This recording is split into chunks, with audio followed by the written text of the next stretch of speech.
So, just to get everybody on the same page, there was a huge earthquake, but there's earthquakes all over the world. But this one was 9.0, and it was centered off Fukushima. Created a tsunami. The tsunami also went in and hit the Fukushima prefecture, where the nuclear power plant is, head on, with a lot of force behind it, and up to 70 feet in some areas. It inundated the nuclear power plant itself, and it wreaked carnage. It flowed freely around that site, and it wreaked more carnage. And there's no doubt that that entire site was inundated with water. And the people went in after, and you can see in the dry cast areas that the wreckage is in there, of course, because the wreckage in this area is added ferocious. You can't swim across something like that. That's flowing very strongly. You can see the background is actually higher. And this is the back of the reactor pumping house, and you can see that's destroyed from wreckage. Now, this is the 4 reactors. You can see 3 of them got their tops blown up, and so that was huge explosions. But there was 4 explosions right there. And there's about 1,000 different kinds of radioactive material that got released. 1,000 different types of isotopes got released. And you got a nuclear accident and a tsunami to clean up. The nuke stuff has to go into bags, particularly, but there's 30 million tons of nuclear waste in Fukushima alone. That's smoking, and is no good for anything, of course, and there's dead bodies among that. It's a never-ending disaster. And TEPCO, now the Japanese government themselves, had created a law where no one can scrutinize what they're saying or counter-say anything about it. So they even paid $12 million yen was being spent by the city because they were going to be burning that carnage that you see, the 30 million tons. Now, after this accident, they tried using helicopters, dipping it in the salt water, and that didn't work. There was a meltdown in reactor number 1 in 5 hours. Reactor 3 melted earlier than reported also. This was a explosion at the number 1 reactor. And reactor number 1's fuel rods were completely melted by May the 17th, 2001. This is another shot of that detonation for number 1 reactor. And that's what it looks like on the top of Unit 1. And you can actually see the detonation in this picture. On the roof of it, you can see its total carnage. And a little closer up shot for everybody. You can see the building is totally destroyed. Reactor 2 had cracked containment vessel that allowed the releases directly from the melted nuclear core. The radioactive plume was blown south at that time, they said, on that particular day. Now, because that was a meltdown, the radiation never stopped coming out of there. They say it went south. 1.6 billion becquerels of radioactive material was released from the number 2 reactor late Sunday. That's June the 20th, 2011. Now, radioactive material being uranium and plutonium, because that's what nuclear power plants run on. They don't run on cesium or bananas or iodine. They run on plutonium and uranium. Of course, this is Unit 2. You can see complete carnage. And TEPCO analysts had said that 94% of the nuclear fuel had melted in reactor number 3 on May the 26th. So that's 1, 2, and 3 so far. And here's a good shot of Unit 3. You will find a link under the video of these pictures. You can download them yourself from TEPCO's site. And this was a fireball from Unit 3. So once again, we're just making sure everybody's on the right page, because these were huge explosions, and on top of these buildings were storage pools of fuel rods, 1,535, and there's 80 rods in a bundle. That's 122,000 rods that are being atomized and aerosoled and spread all over that site, is what you need to keep in mind. And this is Unit 3. You can see it blew its top. and this is max fuel. The max fuel is 2 million times more dangerous than any other reactor on the planet. And Chernobyl was 1/3 the size of these reactors, and you can do the math. It was a 30% meltdown also at Chernobyl. This was a 100% meltdown in this reactor again. We'll keep going. Unit 4 pool, according to the Fukushima 50, boiled dry, raising the specter of a nuclear fission chain reaction in number 4. So here's a picture of Unit 4. I don't know where the pools are, but it'll be hard to pick them out in that picture. Now, that picture, once again, you can download it from under my page from TEPCO's website itself. That's Unit 4. And the damaged fuel rods are cracked and leaking radioactive gases in Fukushima Unit 4. So there's probably a pool down there somewhere, and the wires appear trapped in the racks. And you can see the pictures that fit into that. You know, the pools are full. Each of those handles you see, there's 80 rods in a bundle that connects to that handle. And so those rods are like cigarettes in a cigarette pack. And if they're bent or twisted and you break them, they release gases, and that's how they blew up in the first place. Enormous amount of plutonium at number 4 spent fuel pool. That was April 13, 2011. And that, of course, you can see the building is destroyed. And you can see June 20th, 2012, Unit 4 had major impulse sound and damage to the roof on March the 14th.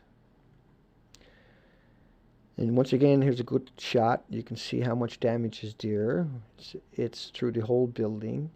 It's a complete detonation, if not a nuclear explosion, obviously. This is not just earthquake damage. They said there was fires already at number 4. And that the rods had went dry. Now, BBC and CNN and everybody else came out with these pictures and these videos saying this was the inside of that building. Can you imagine that this is inside of that building, that reactor that had a nuclear detonation? And so they try to sell number 4 for some reason. But there's an enormous amount of plutonium in number 4. And the pool is cracked and leaking. Now this is an interesting one because you can see it looks like there's a net. But if you zoom right in with the same pictures, you ended up with no net and a pool that's dry. You can see. This was the one they had up on the site. And that's the pool. They had extracted from the original one. I went in with the original one. Now look at this site here. Does that look anything like that pool? Does that look anything like that? So that net is not even real. Unit 4 caught on fire today. That was May the 4th, 2011. Once again, this is a zoom-in shot from TEPCO's site of Unit 4. You can see how much carnage is there. So it did blow up, right? It doesn't look like that on the inside, like BBC had tried to show us a few weeks back. It doesn't look like that on the inside like all the mainstream media tried to show us a few weeks back. And I don't think once you see this that you'll disagree. The cobalt-60 was at 1.4 billion becquerels a kilogram in the fuel pool. So it showed a chain reaction also went on. It was a nuclear explosion. The nuclear engineer says enormous amount of plutonium, number 4, spent fuel in danger catching fire. Japan Times.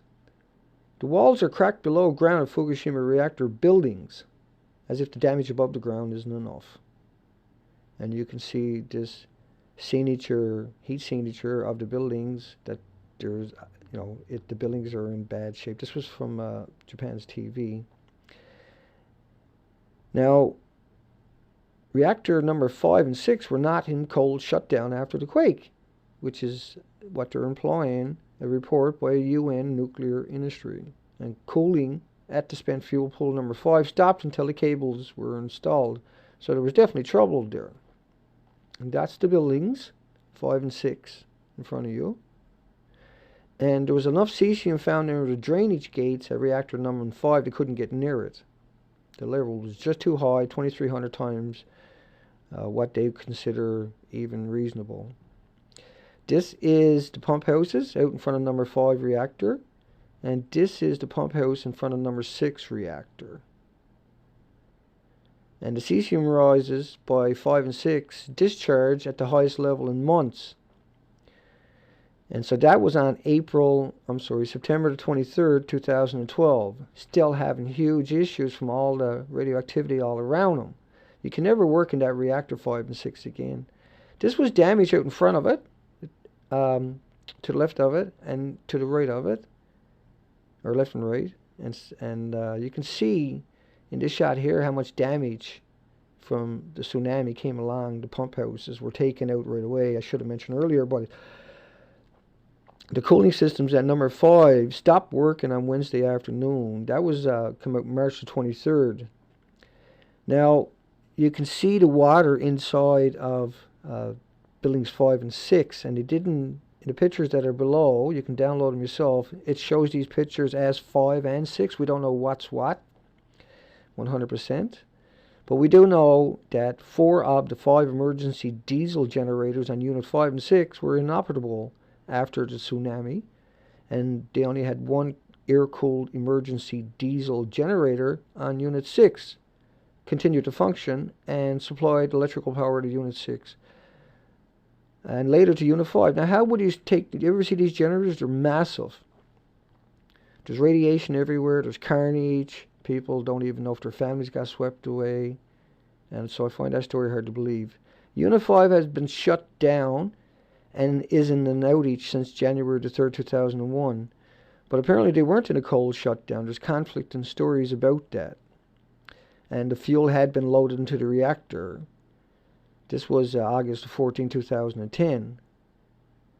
But let's keep going here. That the buildings have water in them, so these buildings are no longer functional. You can't just restart up like you hear the media talking about. They're going to restart 5 and 6. They couldn't do it. They can't work in there, see, because it's all radiated water. And TEPCO used radioactive water from reactors 5 and 6 to spray through Fukushima plant, over 100 tons a day. This was really highly radioactive water. And it's all through the plants in 5 and 6. So they were never going to get that opened again. I don't know what the media reported that they were talking about it. The walls are cracked below the ground at the Fukushima reactor buildings. Right? The buildings are destroyed in many different ways, but not just from all this mad water that's in the building. That's radioactive. It's insane. So all the pipes, even if they do pump the water, everything inside is radioactive. Right? Do you get it? Because radioactive works that way, where you can actually infect metal with radioactive properties, and they become radioactive themselves. But Fukushima reactor number 5 and 6 are now in crisis. It was October 24, 2011, and cesium outside was up 100%. So it was like I'm saying all along here, I'm trying to show you to make you understand that 5 and 6 also are in desperate heart attack modes. And they got all that radiation all around them from all those explosions you watched early. They got all that water all through the buildings.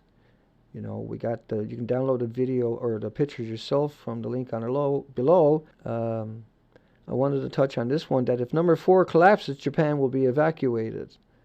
And there's a better shot of that same picture. That's number 4.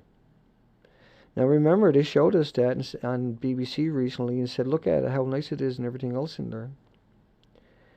Just the complete opposite, obviously. But Japan was considered moving their capital away from Tokyo. Think about that one. And I want you to think about cesium-137 as code word for plutonium and uranium, because that's what nuclear reactors, and they got a shelf life. Uranium is 4.5 billion years, 234 and 235, and 238, which is the byproduct, the weaponized, what we call yellow cake a lot of the times, but it's actually used for bullets. It's uranium-238. And so that gives off alpha, beta, gammas that are changed and completely different than uranium ever was before, because it went through a chain reaction. So here's the forecast. You can see yourself. This is France's Institute for Radiological Protection and Nuclear Safety, March 19, 2011. You can watch that and make up your own mind about the particles. But we got a lot more than that. Fukushima problems are causing concern in the U.S. as the radiation crosses the Pacific. And of course, the EPA said no comment. Of course, they grandfathered in 65,000 chemicals in 1981 when they hung their shingle out, so what do you expect? Rain out of hot particles from radioactive clouds to continue for another year, see? But actually it goes up into the atmosphere, up into the ionosphere and the stratosphere, and it stays up there for years, and it keeps raining out as it falls back down. But the U.S. government model of the Fukushima cesium-137 particles covering the northern hemisphere is really something else. And so this starts, and there's a date on it for each movement of the Earth. And you can count away at it. It's pretty fascinating. This is about 40-day projection. And so after 40 days, it stops. But you can be sure the radiation didn't, right? So here's some other models with a 180-hour forecast, because of the jet streams, even at 100 miles an hour, will land on your coastline in 72 hours, because that's 2,400 miles per day at 100 miles an hour into the jet streams. That's why you see these models. They're well-known models. And North America received an incredible amount of fallout. This one here was a bit of a controversy also, and because it shows, this one is a corrector rather, this one shows 36 hours. It reaches the coastline of Canada and United States. And so you got a pretty good jet stream that month. So this was a study that used tracers emitted from Fukushima Daiichi's nuclear power plant. Scientists, average person in Seattle, breathed in 10 hot radioactive particles a day during April. June 5th, 2001. Now, when Japan released the first of their fire balloons that they sent over with bombs attached to them on November 3rd, 1944, they were found in Alaska, Washington, Oregon, California, Arizona, Idaho, Montana. In other words, that's where the plumes will land too. Top U.S. official raised the possibility of a widespread nuclear fallout March the 18th. March the 16th, 5 days after. And once again, you can see the modeling of the plumes coming in the ocean. It's quite hideous. No matter which angle you come at it from, these models, even NOAA, shows that the plumes are much faster than anybody was led to believe, much more potent than anybody can conceive inside of a lot of these studies that were hid away. Fukushima ocean plume hit Canada 6 months ago. Now, because the rain picks it up and brings it here quicker, the thousands of miles of clouds on the ocean every day can get it over here a lot faster. It can be thrown into the jet stream and then falls out as it's coming here, so you start seeing it showing up. But as the ocean becomes, because it doesn't stop hemorrhaging into the ocean. Now, uranium-234 was detected in Hawaii, Southern California, and Seattle, April 9, 2011. April 15 is showed the April 16th forecast, radioactive clouds stretching from Texas to Canada. Washington Post says it's a total disaster. The ocean is polluted, and up to 3,000 miles offshore, kilometers rather, is probably going to be polluted too. And of course, that's because the plume is heading over here. And the models are all out there. It's just the media won't show it to you. Boing Boing's not going to show it to you. Deep Sea News not going to show it to you. Banana Head out there with 76 million bananas worth of radiation coming into the ocean, not going to show it to you. But look at this article here, August the 16th, 2011. 1,500 atoms of radioactive sulfur per cubic meter of air in California. And so California gets a lot of us, is what you got to realize. It loads up in California for some reason. But it goes all over, like the model showed you earlier. It goes all over the place. But California really sucks it up, apparently. And so you can't get away from that. Just walk out and walk through 1 cubic meter of air, and you're breathing in these hot radioactive particles. These are known as buckyballs. And there's a link below about that, and how there's little nuclear engines because they sprayed salt water. And that's what they mean by radioactive sulfur. It's an extraordinary, unbelievable event on this planet. This is a absolutely, completely life-changing event because everybody getting a dose. You can't avoid it. If you went out your door, you breathe air, your children are walking to school, the police are giving you tickets, your governments that are working, walking to work or getting into their cars, they got to walk through a whole lot of cubic meters of air, and so they're breathing all these buckyballs in. And their children are breathing it in while they're walking to school and playing in the schoolyards. And so everybody, instead of being told and warned about it, they made it into a national secret and they kept the silence. August the 17th, 360 plus atoms of radioactive sulfur per day may have been hailed by the Californians, which is nothing, 360 atoms, when there's a 1,500 in a cubic meter. But whatever. Hot particles bombarded the west coast of U.S. and Canada and contaminated farms and food. And there's radioactive debris island, twice the size of Texas, crossing the Pacific, December 27, 2011. 120 billion becquerels of plutonium, 76 trillion becquerels of neptunium. First released in the first 100 hours. October the 15th, 2001. That finally came out. And so those plumes came across the ocean, no one got a chance to know. Again, because they made it a national secret. They told their own families that day, don't be out. But they never told you. And, of course, nobody knows how many people have killed themselves from Fukushima.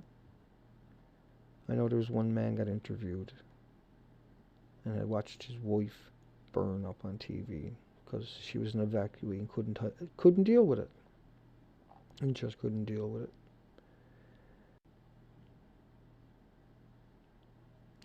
And a top Japanese official was found hanging, had been the Deputy Minister for Disaster Reconstruction. And who knows what that was all about. He's the guy who gives out the contracts. And we have a peer-reviewed study based upon a 2-week release from Fukushima only that tells the whole story, but it's only based upon cesium-137. And the reactors run on uranium and plutonium. Uranium-234, 235, and plutonium-239. And they have a very, very long half-life. And whatever a half-life is, you should always multiply it by 10. So if cesium's 30 years, it's 300 years. Take care, folks. See you tomorrow.